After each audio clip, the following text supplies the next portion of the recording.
好，回到节目，我们继续来关心的是中国大陆国家发改委最新宣布，因为经过安全审查，他们决定要禁止外资收购 Manus， 要求当事人撤销这项收购交易。那这个交易呢，其实是在去年12月由脸书所属的 Meta 公司，他们宣布用25亿美元的金额收购 Manus 的人工智慧代理相关业务。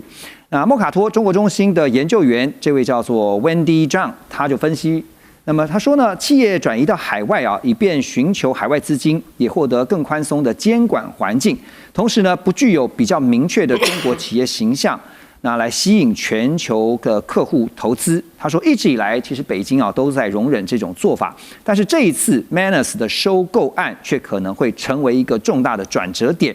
另外，《星岛日报》呢引述了新加坡国立大学东亚研究所高级研究员陈波的分析，指出。中方出于国家安全的考量，叫停了相关的收购交易，目的呢是在于提前规避潜在风险。因为这项收购案呢很类似先前 TikTok 在美国被收购的事件所以关键在于中方现在要严禁演算法等相关的核心技术外流，尤其是不可以向美方移交，特别是在这个中美科技竞争如此激烈的情况之下。所以这次 Manus 收购被拒绝了，是一个重要的观察指标。好，那把 Manus 拿来就是跟这个之前的 TikTok 来比拟，就是说它是一个翻版。那大师怎么看？另外就是呢，特别是长期以来科技公司、新创公司采用的新加坡模式，也就是呢登记在新加坡，说是新加坡公司。可是这样的模式在中美科技竞争这么激烈之下，会不会将来它变成不再是一个缓冲地带了？这个 case 的话，就会让很多想要效法今后可能会走同样路的公司要改路径了。也不见得改路径，因为这个也不是那么容易就可以把它这个跟这个中国大陆关系全面切断。事实上是没有那么简单，而且收购的公司也必须要顾及它跟中国大陆政府的关系。我想就是像 Meta 这样大的公司。所以这个公司事实上它的产品事实上是很有创意的，它事实上可以自动它这个不是就是说它可以采取很多自动的有关 AI 的这种作为，它可以撰写报告、分析股票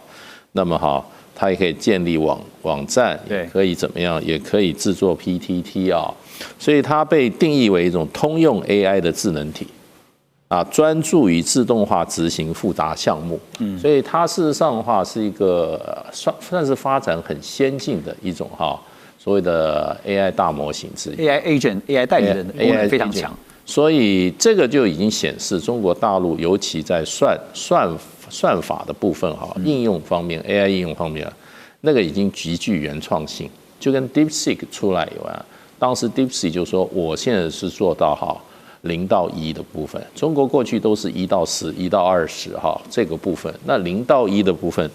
这个 Manus 又是一个创举，所以这个其实这个案子的本身的本质，我觉得就已经宣示说，中国大陆在 AI 的，尤其在大模型的设计上，已经有高度的独创性。那么也说在某些领域上已经是世界领先，所以才会被人家收购。有被收购的价值，要不然你只去收购别人的，没错，对，所以有被收购的价值。那在这个情况之下，这个 case 的话，这个公司事实上的话，它也动作，事实上的话，感觉它就是好像为了想要把公司卖掉赚钱的感觉。事实上，它这个软件是2025年4月那么才问世的那么很奇怪，它到16月它就已经要说总部迁到新加坡。把核心人员一起带到新加坡，然后其他人员就解散了。对，然后同时宣布在这个东京和加州都设立办公室。然后呢，2025的12月30号就跟 Meta 共同宣布，说这个 Meta 要20亿美金收购这个公司，所以基本上它是很快的一个那当然之前他也没有接受太多美国的资本。而是他成功以后受到资本，所以中国大陆很多民间的评估人就说，你这个萧红张涛这几个核心他也没有留洋的资历，他们是中国大陆是属于顶尖的这种学霸，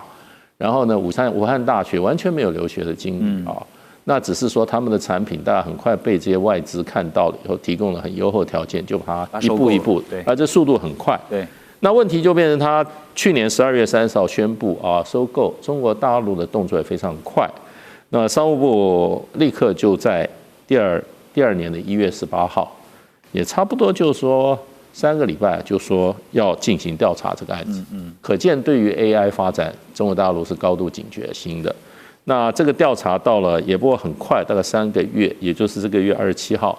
大概上个月底那中国大陆的发改委就宣布禁止收购。对对。那禁止收购的话，事实上的话，Meta 没有任何抵抗，基本上就接受，然后就进行要退款。也就是你今天这个Manus 收的钱你就要退，然后呢，就是说已经进入到 Meta 系统的有关的 Manus 的这些资讯的话，都要把它撤除。对，所以我觉得这是一个很新的案例，也就变成中国大陆不要说整体经济发展，就是中国大陆的 AI 这个项目的发展，事实上已经它是要保护自己智慧财产权的地步。那中国大陆以前都是智慧财产权被人家告，说你拿我的智慧财产权。现在其实这种收购某种程度也是一种智慧财产权的侵犯。而且刚刚就像大使所分析的，就是说 Meta 也必须要考量在这个案子之后要怎么样处理，就是因为它必须考量跟北京之间的关系这个大陆政府的关系。那回到这个案子就去年12月我们刚刚讲说。Meta 决定收购 Manus 之后根据《华尔街日报》他们的分析他说，在收购完成以后呢，就迅速把这个 Manus 的技术融进到 Meta 的自身系统。但是现在就是问题就在这一边，现在呢要撤销这项收购案，这意味着呢必须把已经融合的部分再次的剥离分开。所以有一家法律公司叫做 Nixon Peabody CWL 的这个有一位研究员，他叫 Nicholas Cook。他就说呢，要最终逆转这笔交易可能会具有挑战性，甚至是不可能的。南加大的法律教授张胡月也表示Manus 收购案呢，能够在多大程度撤回是次要的。他说，北京的目的是要设立一个先例目的是什么呢？就是提醒中方的企业家们，不要在未经政府批准的情况之下，把关键敏感的技术移转到海外。现在压力最大的那一个是 Manus 因为包括他的，我看最新的报道是他的创办人，这个也有可能会被牵连。所以 Ross 你觉得那这样的一个问题，现在这个压力这么大，怎么解决呢？第一，我不会说是没办法，我不可能逆转，总是有不同的方法。那第二，我觉得压力最大不是 Manus， 我觉得是 Meta。是 Meta，OK， 对，因为如果真的要退款的话，就像大使说，可能要退款的话，那要进行谈判，那到底要退多少钱？那这个应该是一个怎么算，对不对？对，是好复杂的一个过程。那即使我是 Meta 的话，我是 Meta 的律师，我说好，那我愿意退款，那你要我退多少？你想看一个数字，那你第一个数字我说 No way。你再 try again，所以这个一定是要经过一个 negotiation， 一个谈判。那另外可能有已经融入的一些不管是 code 或其他的软体，从 Manus 已经移入到Meta 的系统啊，我也会说已经在我系统里面，怎么可能全部？怎么可能抽离？对，这是 impossible。但是那你至少要给我一个授权书。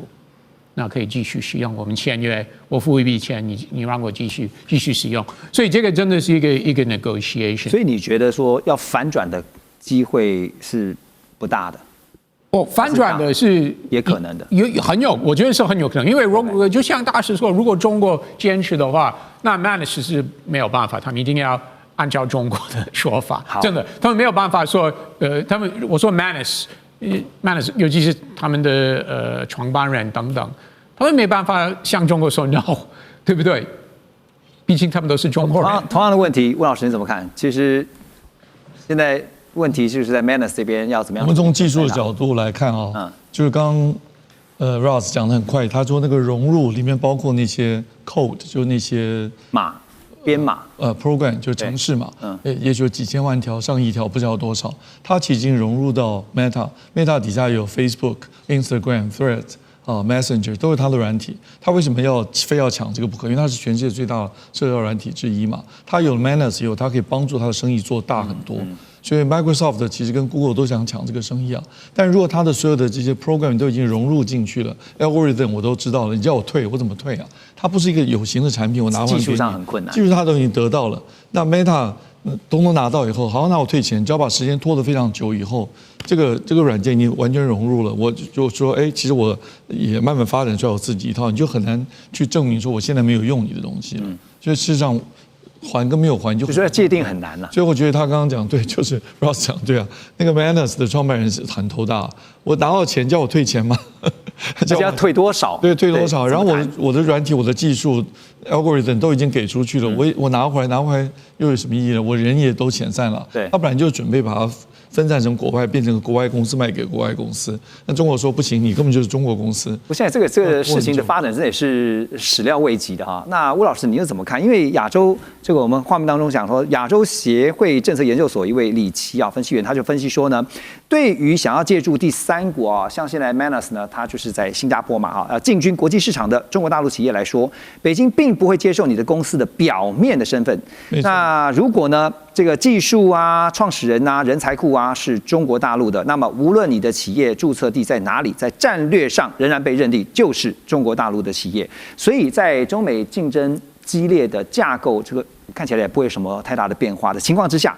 科技相关的像软硬体技术人才，未来都可能会被分得清清楚楚了，就是一个新常态，是这样子吗？对，中国大陆有千百种办法可以认定一家公司到底是不是。我相信你的节目一定讨论过，台积电现在在台湾，但算台积电、美积电，对不对？他也会讨论它注册在哪里，它技术是谁的，它的股东成分、董事会的成分是很重要、很关键的。所以中国大陆一定有办法，它政府的这个权力这么大，任何国家政府权力都比较大，它认定这个公司你就不可以这样做。我认为那个 Manus 是没有办法，它一定要处理。就是你刚刚讲说 Meta 很大的压力 ，Meta 在中国没有什么业务对不起，这个我有点不同意，为什么？因为其实这个是很多人误会。